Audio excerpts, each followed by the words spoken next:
Welcome to icon India.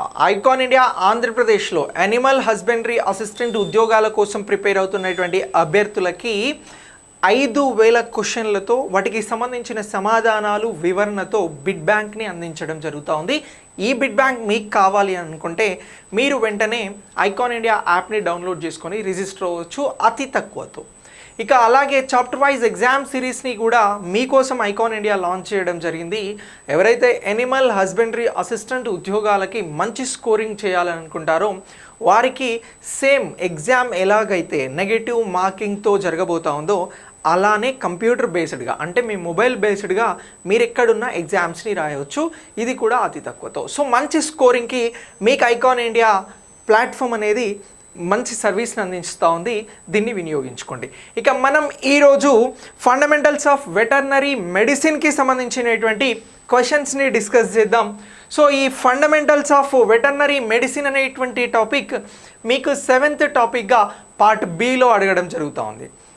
దీనికి సంబంధించినటువంటి basic questions ఎలా ఉన్నాయి, ఆ క్వశ్చన్స్కి ఆన్సర్స్ ఎలా ఉన్నాయి అనేది మీరు కనీసం గెస్ చేయండి, మీ ఆన్సర్ని కమెంట్ బాక్స్లో పోస్ట్ చేయండి.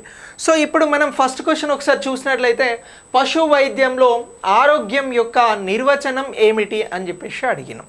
సో పశు వైద్యంలో ఆరోగ్యం యొక్క డెఫినేషన్, హెల్త్కి సంబంధించినటువంటి డెఫినేషన్ ఏమిటి అని అడుగుతా ఉన్నాం. సో ఈ ఆరోగ్యం యొక్క డెఫినేషన్ ఏమిటి అనేది ఒక్కసారి మీరు క్లియర్గా ఆన్సర్ చేయాల్సి ఉంటుంది. సో దీనికి సంబంధించి ఇగో ఆరోగ్యం యొక్క నిర్వచనం ఏమిటి అని చెప్పేసి 4 ఆప్షన్స్ ఇచ్చినాము మనము. ఏ, వ్యాధి లేదా అనారోగ్యంగా లేకపోవడం, ఆరోగ్యంగా లేకపోవడం. సో ఇక నెక్స్ట్ పూర్తి శారీరక మరియు మానసిక మరియు సామాజిక శ్రేయస్సు అని అంటున్నాం. అలాగే పరాన్న జీవులు లేని స్థితి, నిర్దిష్ట పనులు మరియు విధులను నిర్వహించగల సామర్థ్యము అని చెప్పేసి పశు వైద్యంలో ఆరోగ్యం యొక్క నిర్వచనానికి 4 ఆప్షన్స్ ఇవ్వడం జరిగింది. మరి ఇచ్చిన ఆప్షన్స్కి సంబంధించి సరైన సమాధానం ఏమనుకుంటున్నారు ఒక్కసారి మీరు గెస్ చేయండి. సో ఇక మనం చెప్పాం కదా, వెటర్నరీ అసిస్టెంట్కి సంబంధించి 5,000 MCQస్తో బిడ్ బ్యాంక్ ఇస్తా ఉన్నాం. మీకు ఇది ఐకాన్ ఇండియా యాప్లో అవైలబుల్గా ఉంది, వెంటనే రిజిస్టర్ చేసుకోండి. ఈ క్వశ్చన్స్ పార్ట్ బికి సంబంధించి మీరు వెంటనే పొందవచ్చు. ఇక దీనికి సంబంధించి ఆన్సర్ చూస్తే బి అని అంటున్నాం. సో బిలో మనం సామాజిక శ్రేయస్సు కానీ, శారీరక కానీ, మానసిక మరియు సామాజిక శ్రేయస్సు అని అన్నాం. పశువులకి సంబంధించినటువంటి ఆరోగ్యం అనేది శారీరకంగా అవి మంచిగా ఉండడం, మానసికంగా ఉండడం, అలాగే ఈ రెండు కలిసి సామాజిక శ్రేయస్సుకి ఉపయోగపడతాయి. ఇలా ఈ పశువులకి సంబంధించినటువంటి పశు వైద్యంలో ఆరోగ్యానికి సంబంధించినటువంటి డెఫినేషన్గా బిని చెప్పడం జరుగుతూ ఉంది. ఓకేనా?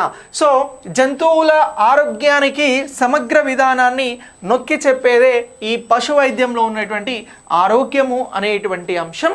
ఇలా ఈ పశు వైద్యానికి సంబంధించినటువంటి ఆరోగ్యం గురించి ఎక్కడైనా క్వశ్చన్ వస్తే ఇగో ఈ శారీరక, మానసిక, సామాజిక శ్రేయస్సుకి సంబంధించినటువంటి అంశాన్ని మీరు ఆన్సర్గా చేయాల్సి ఉంటుంది.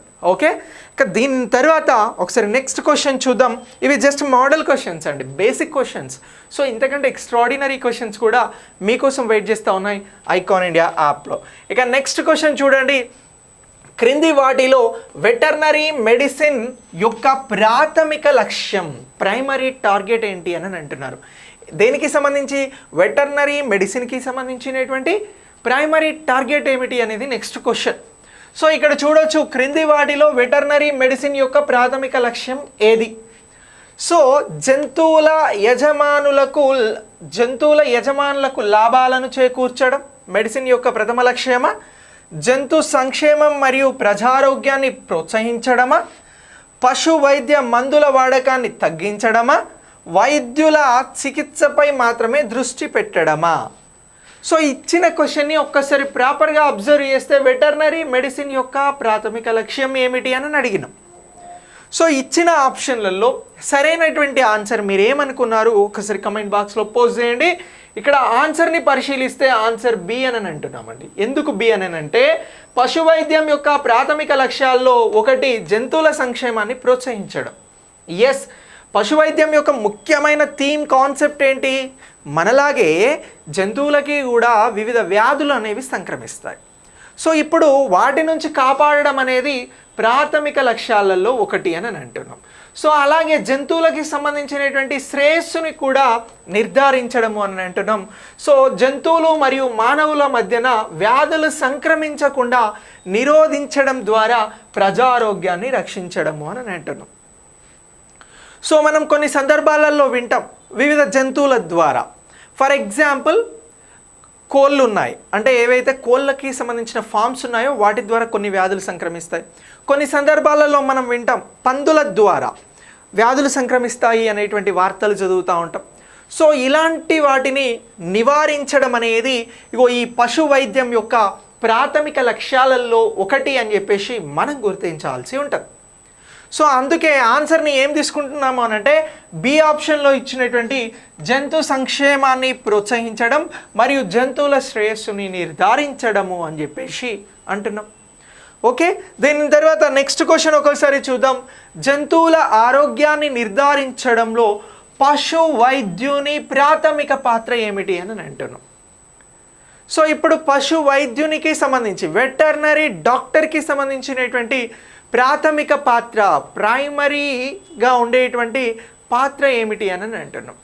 సో ఇక్కడ జంతు ప్రవర్తనపై పరిశోధనను నిర్వహించడం, జంతువులకు టీకాలు వేయించడం లేదా వేయడం, నెక్స్ట్ పెంపుడు జంతువులకు వినోదాన్ని అందించడం, పశుగ్రాసాన్ని తయారు చేయడము అని అంటున్నాం. Very basic question, very simple question. So ఏదైనా మీ దగ్గర ఉన్నటువంటి పశువుకి ఏదైనా వ్యాధి వచ్చిందని మీరు భావించారు, దెన్ లేదంటే దానికి ఫీవర్ లాంటిది వచ్చింది, సరిగా గ్రాసం తీసుకోవడం లేదు. పశు వైద్యుడికి దగ్గరికి వెళ్ళగానే ఏం చేస్తాడు అని అంటే ఈ బి ఆన్సర్ ఏదైతే చెప్తా ఉన్నామో జంతువులకు టీకాలు వేయడం అనేటువంటి పని చేస్తాడు. దాన్ని పరిశీలిస్తాడు, దానికి ఏముంది అనేది గుర్తిస్తాడు, ఐడెంటిఫై చేస్తాడు. వెంటనే ఆ తర్వాత ఏం చేస్తాడు అని అంటే దానికి టీకాలు ఏవైతే అవసరం ఉన్నాయో వాటిని వేస్తాడు. సో ఇది పశు వైద్యుడికి, వెటర్నరీ డాక్టర్కి సంబంధించినటువంటి ప్రైమరీ డ్యూటీ. సో అలా ఆప్షన్ బి అనేది రైట్. వివిధ వ్యాధులను నివారించడానికి జంతువులకు టీకాలు వేయడంలో పశు వైద్యులు కీలక పాత్రను పోషిస్తారు. పరిశోధనలను నిర్వహించి వైద్య రక్షణను అందించినప్పటికీ టీకా అనేది వ్యాధి నివారణ మరియు జంతువుల ఆరోగ్యానికి సంబంధించినటువంటి ప్రాథమిక అంశం. సో ఇలాంటి వివరణతో 5000 క్వశ్చన్లు పార్ట్ బి మీద అందిస్తూ ఉన్నాం. దీనికోసం మీరు ఐకాన్ ఇండియా యాప్ని డౌన్లోడ్ చేసుకొని రిజిస్టర్ చేసుకుంటే సరిపోతుంది. ఈ వీడియోను మీ మిత్రులకి ఫార్వర్డ్ చేయండి, చాలామందికి ఉపయోగపడేటువంటి అంశం. ఇక నెక్స్ట్ దీని తర్వాత మనం మరొక క్వశ్చన్ చూడొచ్చు. వెటర్నరీ మెడిసిన్లో జూనోసిస్ అనే పదం దేనిని సూచిస్తుంది? చూడండి, ఓన్లీ మనం ఇక్కడ ఫండమెంటల్స్ ఆఫ్ వెటర్నరీ మెడిసిన్ అనేటువంటి టాపిక్ తీసుకున్నాం. ఈ టాపిక్ మీకు సిలబస్లో 7th టాపిక్ అండి. ఈ టాపిక్కి రిలేటెడ్గా మనం క్వశ్చన్స్ తీసుకొచ్చినాం. సో ఈ క్వశ్చన్స్ని మీరు ఒక్కసారి అబ్జర్వ్ చేస్తే జూనోసిస్ అని అడుగుతున్నాం. సో జంతువులు వ్యాధుల నుంచి రోగ నిరోధక శక్తిని పొందే పరిస్థితి అని అంటున్నాం. జంతువుల నుండి మానవులకు సంక్రమించే వ్యాధులు అని అంటున్నాం.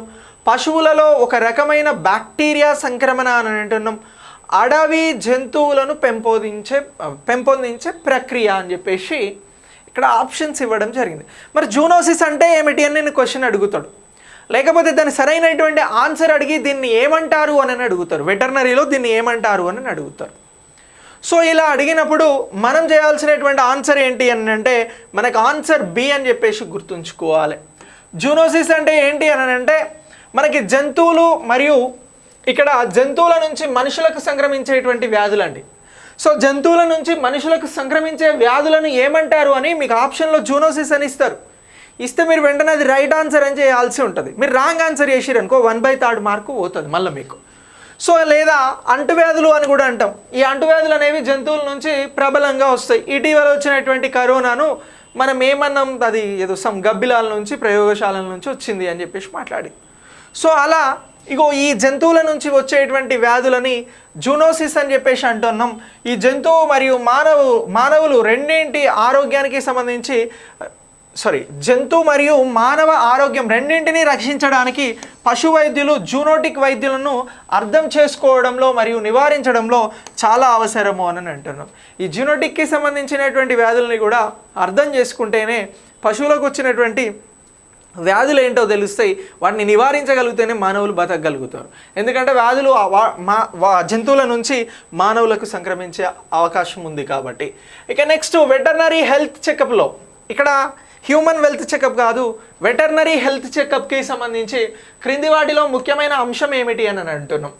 ఆప్షన్ ఏ జంతువుల యొక్క బొచ్చు పొడవును కొలవడం, జంతువు యొక్క సామాజిక ప్రవర్తనను తనిఖీ చేయడం, శారీరక పరీక్ష నిర్వహించడం, జంతువు యొక్క ఆర్థిక రికార్డులను సమీక్షించడము అని అంటున్నాం. సో ఇలా మరి ఈ క్వశ్చన్కి ఆన్సర్ ఏమిటి అని అంటే సి అని అంటున్నాం. సో సి అనేటువంటి ఆప్షన్లో మనకి ఏమి ఇచ్చారు అని అంటే శారీరక పరీక్షలను నిర్వహించడము అని అంటున్నాం.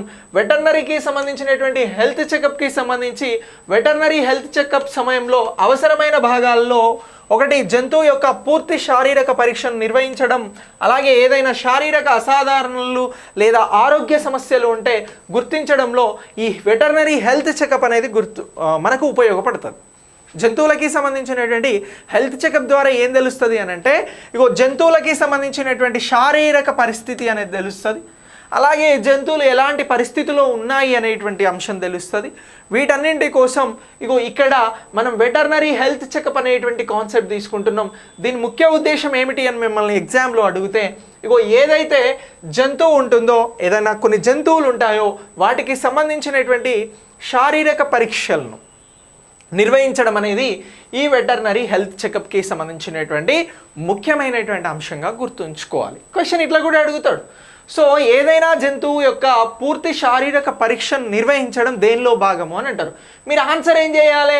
వెటర్నరీ హెల్త్ చెకప్లో భాగము అని చెప్పాలి. ఇలా చెప్తే సరిపోతుంది. సో ఇలా మీకు ఈ క్లాసెస్ని అలాగే బిడ్ బ్యాంక్ని అందించడం జరుగుతుంది. ఈ క్లాస్ యొక్క ముఖ్య ఉద్దేశం ఏంటంటే మీకు బిడ్ బ్యాంక్ గురించి చెప్పడం. బిడ్ బ్యాంక్ అనేది మనం 5000 క్వశ్చన్లతో అందిస్తున్నాం కేవలం పార్ట్ బిలో. సో ఈ పార్ట్ బికి సంబంధించినటువంటి 5000 క్వశ్చన్లను మీరు పొందాలి అని అనుకుంటే జస్ట్ మీరు ఐకాన్ ఇండియా యాప్ ద్వారా రిజిస్టర్ అవుతే ఆ మొత్తం క్వశ్చన్స్ని పొందవచ్చు. ఓకేనా?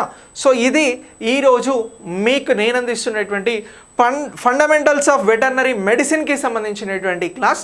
నెక్స్ట్ క్లాస్లో మళ్ళీ కలుద్దాం. Thanks for watching.